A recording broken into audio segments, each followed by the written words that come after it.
most important podcast I have ever done is coming up right now, so stick around. This is the Hot Zone. Engaging with the news in a whole new way, international war correspondent Chuck Holton brings insight into areas of crisis and lets you help those affected. Hey folks, I'm Chuck Holton. Thanks for watching the Hot Zone podcast. This is, we're getting into the new year. We're into our third year now of this podcast. And like I said in the intro, I don't think there is a more important episode that I have done in over 400 episodes of this podcast. You're going to want to listen to this one all the way through. We're going to talk about some really uncomfortable things here. And there's just, I started this podcast to inform you about crises and disasters around the globe. In the last year, much of the reporting I've done on this podcast has been right here in the United States. And that's partly because COVID kept me from traveling, but also because there has been a lot of unrest in the US over the last 12 months. And I think we're fixing to see quite a bit more. I am not one to make dire predictions. I learned a long time ago when I was a stockbroker that A, I'm not very good at predicting the future, and B, things rarely end up being as bad as you think they might get. And so it doesn't pay to make doom and gloom forecasts about the future. But what I want to talk to you about is a looming crisis in America that really threatens our entire democracy, our entire way of life, the Constitution that we hold so dear. And all I'm doing in what I'm about to talk to you about is extrapolating out the threads that I see in American culture today, especially in our politics. And I'm just drawing those lines I see going like this, and I'm extending them out into the future and seeing where they intersect. And I'm very concerned because I've had a few conversations lately with people who are much more knowledgeable than I am about this topic. I've had conversations with sitting U.S. congressmen. I had conversations with people that are deep into the firearms industry, who are deep into the political realm, and they're all sort of saying the same thing, which concerns me greatly. Now, we all know that I guess tomorrow, Joe Biden will be sworn in as the 46th president of the United States. And some people are maybe happy about that. Some people are not. Some people might just be excited for the fact that they don't have to listen to Donald Trump bloviate on Twitter anymore. I'm in that group, I'd say. As much as I was surprised pleasantly by Donald Trump's policy decisions and by the things that he did in office, as a human being, I found Donald Trump to be pretty distasteful. And so I'm not going to miss him personally, but I am definitely going to miss his policies. I try really hard not to make this podcast about politics. I try not to make it political. It's supposed to be about crisis and conflict around the world, because crisis and conflict is where you find people that are absolutely destitute, that are having their worst day ever. And I've always felt like the most that I can do, I could go and I could bring a little money, I could bring a little help, a little bit of aid or something to people who are losing everything. But the most I can bring them is the knowledge that I'm taking their story to the whole world. And what we've found through this podcast is that through the wonders of modern technology, you can reach through this podcast and directly help the people who are in need in places where they're hurting the most. And that's a powerful, powerful concept, and people seem to really love it. I do. So for example, I just got off the plane 24 hours ago from Armenia. I spent 2 weeks over there. reporting on the conflict that just ended. That's actually, it hasn't ended, it just sort of stopped for the time being. Will probably flare back up soon. Between Armenia and Azerbaijan. You've heard me talk about it a lot if you watch this podcast. We were able to help a bunch of Armenians who are really desperate because the combination of war and COVID in their country has really crushed their economy to a point where people are looking at going hungry throughout this winter. And it's a cold, brutal winter over there. So we were able to help people who didn't expect it and really make some people's day because you guys gave. We took that money, we gave it to refugees, thousands of dollars we were able to help people with over there. And even more important than just giving people money, we were able to buy their products and give them some dignity to earn a living, and then brought that over here and bring those products back to the United States. So that's really great. And that's what I'd like to do with this podcast. But there's a crisis here in the United States that is looming, that is unlike, I think, anything we've ever seen before. And it's the threat to our natural, God-given right to defend ourselves and our loved ones. I'm talking about your Second Amendment. Now, most of you probably know, some of you know at least, that I spent 6 years working for the National Rifle Association as a correspondent, doing basically what I'm doing now. What I did wasn't focused specifically on guns or gun policy or anything like that. It was focused on bringing news of crises from around the world and trying to figure out what people who are Second Amendment supporters could learn from those crises. And one of the things that I learned doing that job is that countries who, the few countries who have enshrined in their founding documents the right to keep and bear arms. There's only a few of those. But those that do, many of them have de facto taken that right away by legislating it out of existence. So the right still exists on paper, but it is no longer practical or practicable as a right for the people of that country. Mexico is a good example of that. They have something like our Second Amendment in their constitution, but there's only one gun store that's allowed to sell guns in the entire nation, and it costs about a year's salary to get all the permits it needed to buy a gun, and then you can only own a gun that's 38 caliber or less.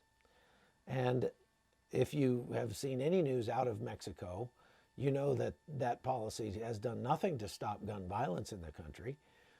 It's probably done just the opposite, as a matter of fact, by disarming law-abiding citizens and making them vulnerable to the capricious whims of the corrupt government and the cartels who basically own the corrupt government and the people by default. When you look at the Second Amendment of the United States Constitution, the right to keep and bear arms, this is something that has really become something of a sacred right to many people in the United States. And gun ownership right now in the U.S. is probably as high as it's ever been. Probably more than 40% of homes in America have a gun in the house. There are more guns than people in America. And most states have done a lot, especially in the last 4 years, in making the ability to not just own a gun, but carry a gun and use a gun, God forbid, if you are threatened or your family is threatened, to make that right more accessible to people of all economic strata. Many countries like Panama, for example, they have gun rights in Panama, the right to gun ownership, but it's a very elitist policy because of the costs involved in buying a gun and getting the permits and that sort of thing. It pretty much limits gun ownership legally to the top 1% of the population. So it's very elitist. And the people who live in bad neighborhoods that are single parents that probably need a gun most for self-defense, that's just far out of reach. We now are looking at a we're looking at an administration, or for, at least for the next 2 years, and probably for a lot longer, we're looking at the hardcore leftists owning all three branches of government. And so they will have the ability to pass regulations and laws with impunity. And probably the only thing that stands in their way is the Supreme Court of the United States, thank heaven, at least until the leftists are able to change the number of justices and elect 9 more justices to the Supreme Court or something, and pack it with hardcore leftists, and then that will be gone as well. So the Senate, the House, and the executive branch are all in the hands of the left now, and so they can pass laws as fast as they possibly can for the next 2 years. Now, I have always said I'm not really worried about them repealing the Second Amendment or anything like that, because there are just too many people who own guns, and who's going to go and confiscate those things? I mean, if you're a cop and the mayor or the president, it doesn't matter, says go house to house and take people's guns away, and you know that probably at least 1 in 10 of those houses is going to give you the ammunition first at about 1,500 feet per second, you know you're not going to survive the day. So you're just going to choose not to enforce that law, call in sick, whatever. That's not going to fly. But in speaking with a U.S. congressman, friend of mine today, for about an hour on the phone, and he said, Chuck, that's not how they're going to do it. They don't need to confiscate your guns. They don't need to pass a law to confiscate them. They just need to pass a law that says you've got until such and such a date to turn in your weapon, and they'll start by nibbling away at it and say, if your weapon is this caliber, or it looks like that, or it has scary accoutrements on it, or it has a magazine capacity of this, or just whatever. They'll nibble away at the edges, and anything except your hunting rifle and your .22 and your shotgun or something like that. Bottom line is, they'll say, well, if you don't turn your gun in by this time, then the consequences of that will be exactly what we have seen over the last few weeks, and what the left has done to Donald Trump and to many conservatives and Trump supporters. Your social media will be taken down. You will be banned from public discourse. You will probably have a really hard time getting a job. You won't be able to renew your driver's license or your passport. Maybe there will be a large tax placed on ammunition to the point where it's just cost prohibitive to even buy the stuff or train with it.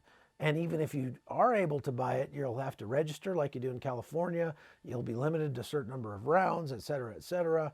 And it will just get to the point where people will say, I like the ability to keep and bear arms, but I also like the ability to eat. And I can't get a job as long as I don't toe the line. If I'm going to be, when they passed a law that in New York a few years ago that required citizens who had AR-15 platform weapons to turn them in, something like only 2% of the people complied. But that's because there wasn't a whole lot in the way of enforcement or teeth in that law. But what if they said, you have to turn in your weapon, and if you don't, you won't be able to get health care. You'll be denied health care. If you don't, you won't be allowed to put your children in school. If you don't, you won't be allowed to join a trade union. If you don't, you won't be able to renew your passport or your driver's license. Basically, you will be shut out of the global community. If you don't, the bank will refuse to give you a loan or even a bank account. That's what we're looking at, people.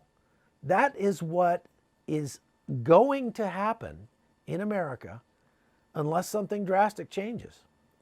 And we may be beyond the point of no return at this point, because the election has happened, and leftists have made very clear that their agenda is to make it virtually impossible for you to own a firearm, especially the kinds of firearms that they don't like.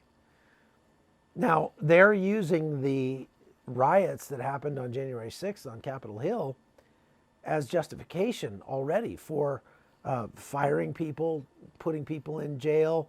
A friend of mine, Cashley Kelly, went to Washington, D.C. and probably went too far. I mean, he broke probation to go there, so, he's got a special case. But the bottom line is he got picked up by the FBI. He's being held in jail and taken away from his 12 children because he attended a First Amendment, a rally which should have been his First Amendment right to do. He wasn't violent. He didn't break things. He didn't, whatever. But he was arrested. And worse, even worse, there were some school teachers here in West Virginia, up in Charleston, who went together to this rally and attended the rally. They didn't break into the Capitol building. They didn't set anything on fire. They didn't assault police officers. They went to the rally. They waved their flags. They chanted. They had a good time. They got back in their van and they came back to West Virginia. And when the school superintendent found out that they had attended the rally without any further evidence of any wrongdoing, the school superintendent fired every one of them. Put them all on, just put them all out of work. Now, there are some court cases that have been brought about that are pending, and hopefully that'll be overturned, and hopefully that superintendent will never work in politics again. But this is the kind of thing we're seeing happening already. This is exactly what the leftists have in mind for America. And you look at China's social credit, what they're doing with in terms of social credit, where even just watching your Facebook posts and what you post on social media can keep you from being able to travel, can keep you from being able to get a job. At some point people will say, it's just too much. I value my right to keep and bear arms, but I value my desire to eat even more and feed my children. And so if it's a choice between the two, I'm just going to have to choose to eat and give up my right to a firearm. And what's the answer to this? I wish I knew. Obviously, violence is not the answer. You can vote at the ballot box. We tried that. We may never see a legitimate election in our country again if they go like this last one went. Without a shadow of a doubt, this election was very, very heavily fraudulent. And I say that because of information that I've gathered from people that are high up in government, from people that are in some of these states, and from my own experience in watching voter fraud take place during the 2012 election in Detroit. We know voter fraud is happening, and we know that it happened in this last presidential election on a massive scale. It doesn't matter. We vote at the ballot box, it doesn't do any good. Your other options are vote with your feet, which means move to a place where you can have more freedom, or at least more power to influence the political environment. That's one option. Voting with a rifle is the absolute last resort, and I hope it never comes to that. Nobody who has ever seen war would wish for war in any sense. And I've seen a lot of war, people. And let me tell you, it is ugly. And you don't want that. You don't want it. But if war comes, let it come in my time so that I can face it and not my grandchildren. That's a paraphrase of a quote that I've heard throughout my military career. And let me tell you, nobody wishes for peace more than the soldier. So pray for peace. Prayer is the most we can do, always, especially at this point, though. Pray for a revival, not a revolution. We need a revival in America, not a revolution, people. A lot of people are calling for a revolution. Revolutions are very bloody, very painful, very dirty, and they damage the psyche of a nation. They damage the culture of a nation for generations. I've learned that eminently in the last couple of weeks in Armenia.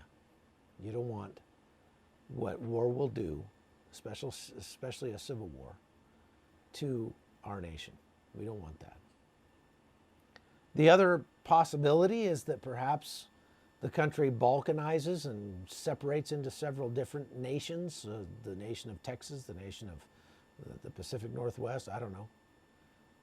I don't see how that could happen without violent armed conflict, because the federal government is not going to give up without a fight. They're not going to do that. Let's pray that we never see Americans fighting Americans in the streets. It may very well happen. I hope not. Pray for America, folks. Be peaceable. Love your neighbor.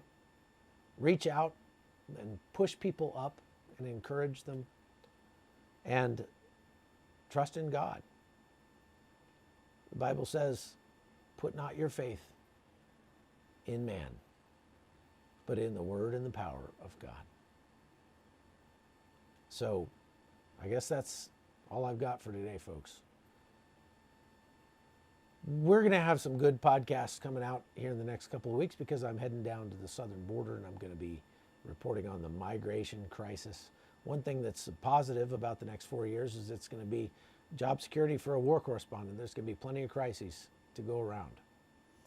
I would recommend that you stock up on ammunition, food, firearms, and those things that may very well get scarce very soon. Might be too late. So that's all the doom and gloom I've got for today, folks. I love you. I appreciate every one of you guys. Thanks for being a part of the podcast, part of the Hot Zone. Let me also highly encourage you to go over to move off of the major social media networks, Facebook and Twitter, and to move to Signal and to, I want to say transfer. It's not transfer. I just spaced on it. I'll put links in the bottom. It's late at night. My brain quit working. Sorry. So just, Telegram, Signal and Telegram. You want to move over to Signal and Telegram. Get off of WhatsApp, Facebook, and Twitter. I am moving this podcast over to Telegram because it will allow me to put up a lot more than just videos or just audios. It'll allow me to put up photographs and text and everything like that. It's like combining Facebook and Twitter and YouTube and WhatsApp all into one app, where you can have more contact with me directly, and we can be in this together. We can stay in this together throughout whatever is about to come. So I highly encourage you to go find the Hot Zone podcast on Telegram and subscribe over there, because we're pushing more and more content over there, stuff that you're not going to see on any of the other channels. And I would not be surprised if we get deplatformed from those other channels before too long. So if we disappear, you can find us on Telegram. And so we'll see you there. Thanks for watching. The Hot Zone is produced by Amy Holton and Livefire Media. Copyright 2019.